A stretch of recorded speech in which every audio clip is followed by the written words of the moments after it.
क्यों भटक रहे हो, क्यों जा रहे हो यहाँ वहाँ। हम कहते हैं तुम भटको भी मत, कहीं मत जाओ। तुम्हारे घर के नज़दीक में जो शंकर का शिवालय हो, तुम्हारे घर के नज़दीक में जो शंकर का मंदिर हो, शिव मंदिर हो, शिवालय हो, उस शिवालय में जाकर एक लोटा जल प्रतिदिन चढ़ाना प्रारंभ करो।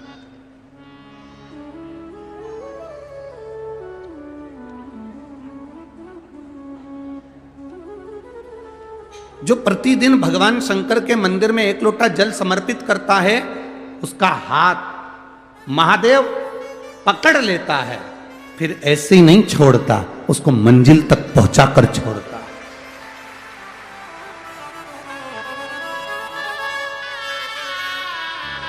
वो ऐसे ही नहीं छूट सकता।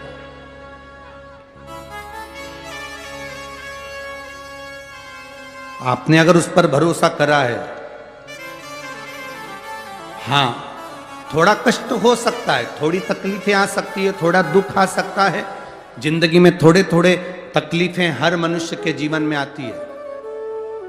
कोई संत, कोई साधु, कोई गुरु, कोई ब्राह्मण, कोई बहुत बहुत बड़ा महाराज भी अगर तुमको कह दे कि उसकी जिंदगी में दुख नहीं है, तो समझ लेना कि झूठ बोल रहा।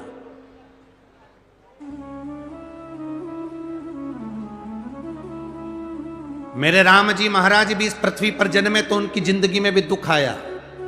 मेरे भगवान कृष्ण भी इस पृथ्वी पर जन्मे तो उनकी जिंदगी में भी दुख आया। माता जानकी भी इस पृथ्वी पर प्रगटी तो उनकी जिंदगी में भी दुख आया। राधा रानी भी इस पृथ्वी पर प्रगटी तो उनकी जिंदगी में भी दुख आया। संसार में अगर जन्म लिया है, मृत्यु लोक में अगर तुम पैदा हुए हो, पृथ्वी पर अगर तुम आए हो, तो तुम्हारी जिंदगी में दुख ये नहीं कि नहीं आएगा। हमारे पूर्व के कर्म के अनुसार हमारी जिंदगी में दुख, हमारी जिंदगी में तकलीफें आती है, पर वो दुख मिटेगा कैसे?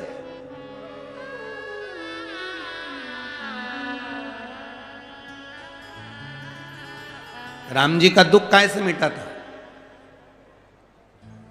राम पथ गमन में जहां जहां चलकर देखो, चलो आपके पास में है पंचवटी,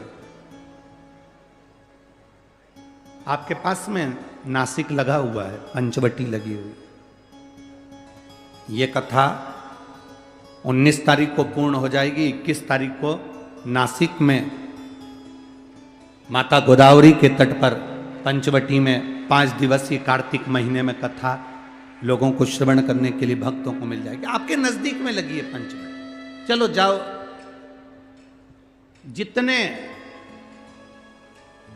राम जी महाराज अयोध्या से लंका तक गए, उसके बीच में जितने राम जी के मंदिर नहीं है, उससे अधिक शंकर जी के मंदिर हैं। उसका कारण केवल एक है, राम जी जहां रुकते थे वहां शंकर भगवान के शिवलिंग की स्थापना करते थे, पूजन करते थे, और वहां से फिर आगे बढ़ते थे, फिर आगे बढ़ते थे, फिर आगे बढ़ते थे।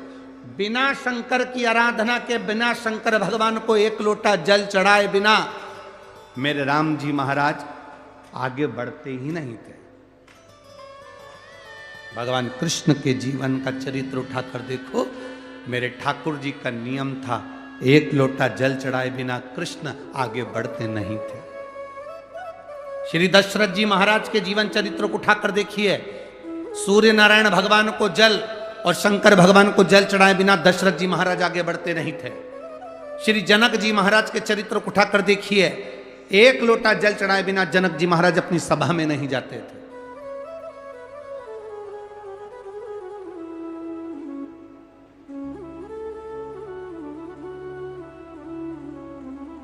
थोड़ी जिंदगी में तूफान आते हैं, कष्ट आते हैं, दर्द आता है, तकलीफें आती हैं,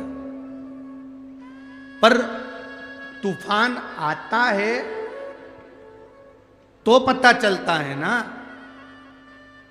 कि मजबूती कितनी है। अभी पता चला, चला कि नहीं चला? अरे बोलो तो जम के, पता चला ना कि मजबूती कितनी है। ये हवा चलती है, तूफान आता है, तब पता चलता है मजबूती कितनी है। उसी तरह दूसरे धर्म के लोग तुम्हें डिगाने के लिए आगे बढ़ते हैं, पर तुम्हारे भीतर का सनातन धर्म दिखा देता है कि मजबूती की तरह।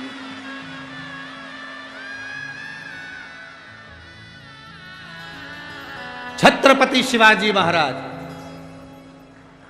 जिनकी माता ने कहा कि बेटा सामने किला है और वो किला मुझे चाहिए, शिवाजी कहते हैं माँ क्या बात करती हो, ये किला वहाँ कितना कितना सैनिकों का बल भरा पड़ा हुआ है और मेरे पास में कुछ भी नहीं है, मेरे पास कुछ भी नहीं।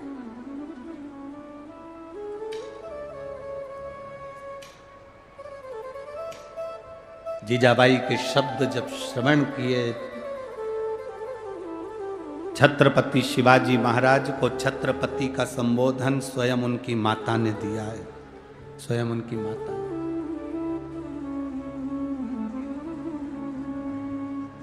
कह दिया जीजाबाई, सामने जो किला है वो मेरा है, तुझे मालूम है? हाँ मां, मैंने सुना है ये किला अपना है, फिर कब्जा दूसरे का है। छत्रपति शिवाजी ने कहा बहुत भारी सेना है उसके पास में, बहुत बल है उसके पास में, सेना प्रबल है उसके पास में, मेरे पास इतनी सेना नहीं है। मां ने कह दिया शिवाजी तेरे बस की बात नहीं है, मैं खुद जाऊंगी और किला लेकर आऊंगी, स्वयं